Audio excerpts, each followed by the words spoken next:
بسم الله الرحمن الرحیم. السلام علیکم. رښتیا دی سره ساجد ټکر حاضر دی. نن خبره کوو د باچا خان په جدوجهد. آیا دا جذباتي جدوجهد او تحریکو که د ځینې مشاهدات په بنیاد باندې و؟ موږ به لږ شانتې وروستو ځو هغه دور ته کم دور کې چې دلته ښکېلاکو د فرنګ لخوا او پښتانه د هغوی په پنجو کې وو.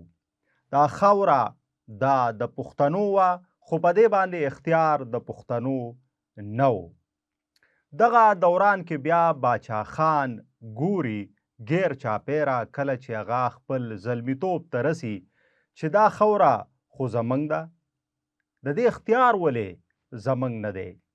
بیا هغه د فرنګي سرکار لخوا د پښتنو سره چې کومه رویه ده د هغې کتنه کوي، د هغې مشاهده کوي او باچا خان ته عجیبه قصې مخې ته راځي. په زړه کې سوالونه راولاړیږي چې دا زموږ خاوره ده، نو په دې باندې اختیار زموږ ولې نه دی؟ اخر ظلمونه ولې په پښتنو باندې کیږي؟ اخر فرنګی راغلی ولې دی؟ اخر منګه غلامان ولې یو اگر چې زموږ یو اوږد تاریخ دی؟ په دې هر څه باچا خان په بیلابیلو زاویو سوچ کوي.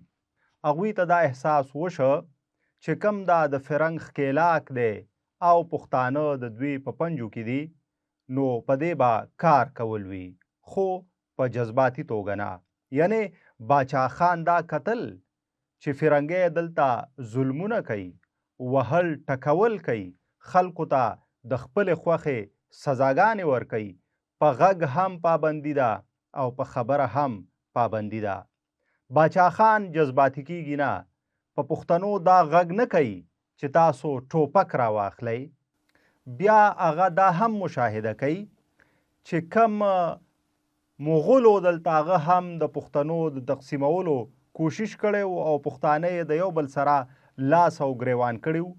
بیا فرنګی هم په دغه هڅه کې او د ډیوایډ اینډ رول په زور باندې هغې دلته خلک چې کم دی نو هغه تقسیم کړي وو.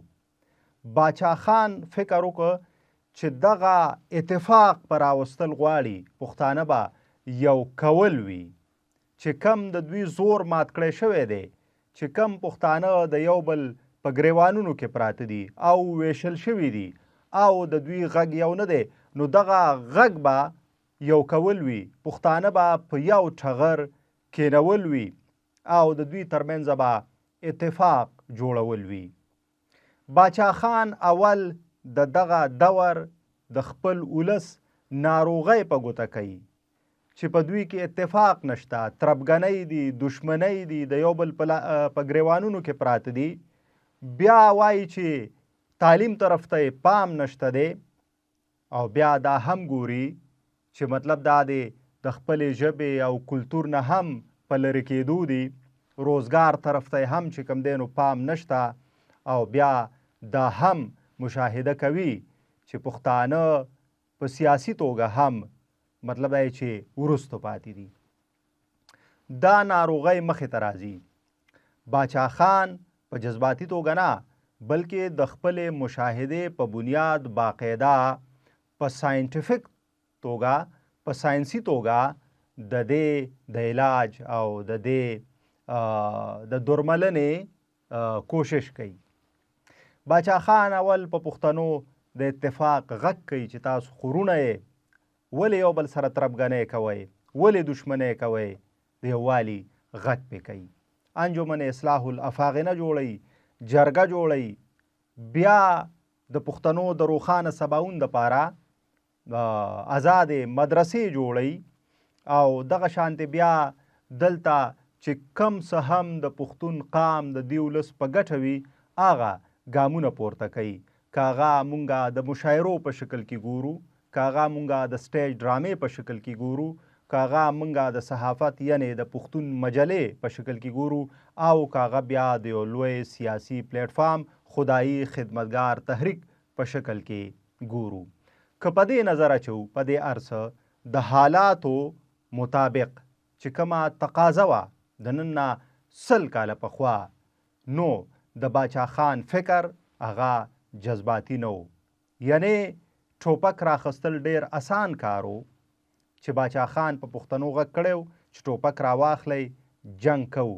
خو له دې وړاندې هم په دغه وختونو کې دلته جنګونه شوي وو. آیا د هغې ګټه وه؟ باچا خان پوهېده چې د پښتنو مبارزه اوږدمهاله ده. دا د حقوق او په وسایل د اختیار مبارزه ده، د خپل شناخت مبارزه ده. نو دا به موږ د پوهې په بنیاد کوو، د زغم صبر په بنیاد به کوو او په سیاسي توګه به کوو. ځکه نو د باچا خان چې کوم جدوجهد دی یا تحریک دی نو دا په جذباتو اډانه نه و، بلکې دا باقاعده یو فکری او ارتقایي عمل دی. ځکه تاسو د باچا خان که ګامونو ته وګورئ، یعنی انجمن اصلاح الافاغینا، جرګه، آزاد مدرسې، سټیج ډراما، مشاعره، پښتون مجله او بیا مطلب چې خدایي خدمتګار تحریک او داسې ورپسې ځای د ژبې دپاره کار کول، د پښتو ژبې په املا کار کول، دا ټول هغه ګامونه دي چې باچا خان به تدریج په دې باندې کار کولو چې پښتانه بیدار شي او چې کومه مبارزه ده هغه دوی په داسې یو انداز وکړي چې دوی ته پکې کم مشکل نه وي.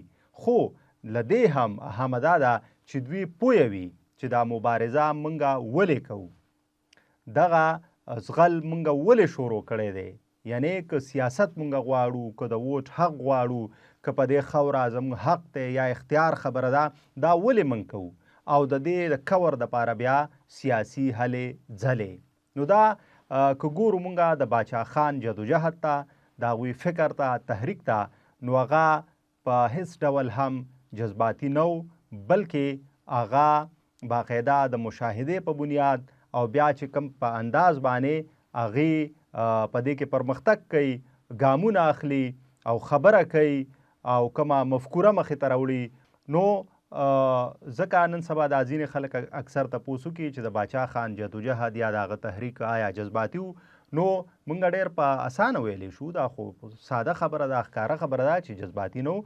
که جذباتي و نو د جذباتو لار هغه وخت کې ډېر اسانه وه چې په قام یې غږ کړی و چې بس ټوپک راواخلی جنګ کوو. خو باچا خان دغه لاره غوره نه کړه او دغه شانتې بیا د عدم تشدد لاره خپلول. باچا خان ویل چې په جنګ کې ګټه نشته او عدم تشدد یو داسې لاره ده چې په دې کې شکست نشته. دا لاره اگر چې اوږده وه اوږده ده، خو بهرحال که په دې باندې مبارزه وشي، په سیاسي انداز کې د خپل حق غوښتنه وشي، د خپل اختیار تپوس وشي، د خپل شناخت دپاره خبره وشي، نو مطلب چې دا یوه ټسټډ لاره ده چې کومه د عدم تشدد لاره ده، چې کومه مفکوره ده.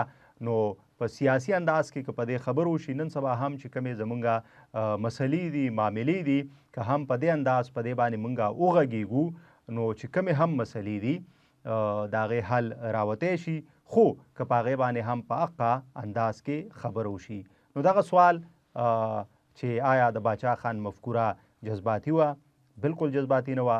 هغې مشاهدات وکړل، غیر چاپیری وکتل چې په چاپیرچل کې څه روان دي، هغه وخت کې د فرنګ کردار څه دی، بیا د پښتنو حالت ته وکتل چې ولس په کم حالت کې دی، کمې کمې ناروغۍ دي چې په حیث د قام موږ په هغې کې ښکیل و، اخته و، بیا د هغې تداوي، د هغې علاج په کم انداز باندې باچا خان کوي. نو هغه یو مطلب چې ارتقایي او ښکاري داسې چې یو بلکل په ساینسي ډول باچا خان په دغه لړ کې کار کړی دی. ځکه نو د باچا خان د تحریک د 100 کاله نه هم زیات وشو، خو هغه فی الحال روان دی. ځکه چې تحریکونه اوږدمهاله وي، د دې سفر چې کوم دی هغه هم چې کوم دی نو اوږدمهاله وي، هغه روان دی، هغه خبره کیږي، د حق هم کیږي، د امن هم کیږي او د اختیار هم کیږي. که جذباتي وو نو بیا به په ډیره لنډه موده کې دغه تحریک سر ته رسېدلی و، خو د دې بنیاد چې کوم دی نو هغه په جذباتو نه و، بلکې هغه په فکري توګه و. ځکه نو هغه تحریک د باچا خان خدایي خدمتګار تحریک نن هم دوامدار دی.